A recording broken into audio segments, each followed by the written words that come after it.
Subscribe करें और दबाएं बेल आइकन ताकि कोई खबर रह न जाए।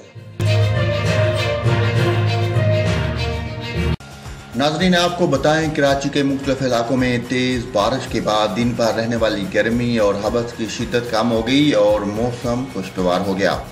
एयरपोर्ट, मलेर, गुलशन हदीर, गुलिस्तान जोर, फीडर बी एरिया, लियाकताबाद, नुमाइश चुरंगी, बहादराबाद, PECHS, कारसाज, सदर, II चंद्रिका रोड और क्लिफ्टन समेत मुख्तलिफ इलाकों में तेज़ बारिश के बायस सड़कों पर पानी जमा हो गया, जिससे ट्रैफिक की रवानी मुतासर हो गई। महकमा मौसम याद ने कराची में बारिश का सिलसिला 14 अगस्त तक जारी रहने की पेशगोई की है। दूसरी जानब हैदराबाद, टंडुअल के मुख्तलिफ इलाकों में भी बारिश से मौसम खुशगवार हो गया, ताहम कुछ इलाकों में बिजली की फराहमी मुअत्तल हो गई। जेलम समेत पंजाब के मुख्तलिफ शहरों में भी मूसलाधार बारिश हुई।